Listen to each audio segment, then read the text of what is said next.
Prostate infection అంటే వల్ల మనకు టెస్టిస్లో ఎలాంటి ప్రాబ్లమ్స్ కలుగుతాయి అనే దాని గురించి ఈరోజు వీడియో చేసుకుందాము. నార్మల్గా ఏంటంటే టెస్టిస్ అనేది డైరెక్ట్గా మనకు స్పెర్మ్ ట్యూబ్, టెస్టిస్ నుంచి స్పెర్మ్ ట్యూబ్ ఉంటుంది.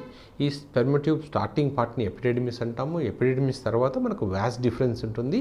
ఈ వ్యాస్ డిఫరెన్స్ ద్వారా మనకు స్పెర్మ్ వెళ్ళి ప్రాస్టేట్ గ్రంథి దగ్గర సెమినల్ రిజర్వాయర్లో జాయిన్ అవుతుంది.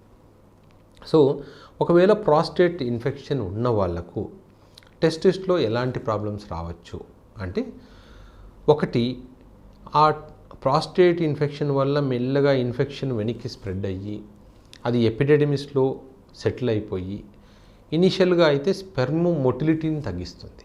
అంటే స్పెర్మ్ కౌంట్ నార్మల్గా ఉండొచ్చు, బట్ ఓన్లీ మొటిలిటీ మాత్రమే తగ్గుతుంది. కొన్ని రోజుల తర్వాత ఏమవుతుందంటే ఆ ట్యూబ్ బ్లాక్ అయ్యేసరికి ఈవెన్ స్పెర్మ్ కౌంట్ తగ్గిపోవడము, అలాగే స్పెర్మ్ మొటిలిటీ కూడా బాగా తగ్గిపోవడము జరుగుతుంది. అండ్ ఎపిడెడిమిస్లో ఎప్పుడైతే ఇన్ఫెక్షన్ స్టార్ట్ అవుతుందో అప్పుడు క్రానిక్ పెయిన్ స్టార్ట్ అవుతుంది. టెస్టిక్యులర్ పెయిన్ అంటే చిన్న కుదుపుల్లో బైక్లో వెళ్తున్నప్పుడు చిన్న కుదుపు అయినా కూడా టెస్టిస్లో పెయిన్ అనిపించడము, ఈవెన్ స్నానం చేసినప్పుడు కూడా పొరపాటున చెయ్యి టెస్టిస్కి టచ్ అయినా కూడా టెస్టిస్లో పెయిన్ అనిపించడము, అట్లా ఇట్లాంటి పెయిన్ అంటే ఎక్కువ రోజుల పాటు ఉంటే దాన్ని మనం క్రానిక్ టెస్టిక్యులర్ పెయిన్ అంటాం.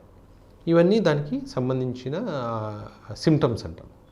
సో రెండోది అంటే ఇందాక మనం అనుకున్నాం కదా, testis sperm production passage block అవ్వడం ఫస్ట్ది అయితే, పెయిన్ రావడం రెండోది.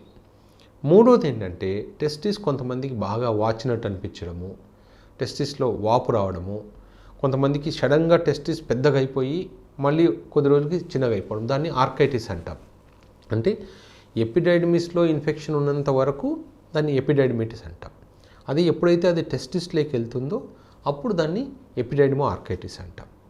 సో ఇది కాకుండా కొంతమందికి ఎపిడెడిమిస్లో బాగా ఇన్ఫెక్షన్ ఎక్కువ అయిపోతే దానివల్ల కొంచెం రియాక్షనరీ ఫ్లూయిడ్ లాగా వచ్చి అది హైడ్రోసిల్ లాగా ఫామ్ అవ్వచ్చు. అంటే హైడ్రోసిల్ అంటే ఆ టెస్టిస్ చుట్టూ వాటర్ ఫార్మ్ అవడం.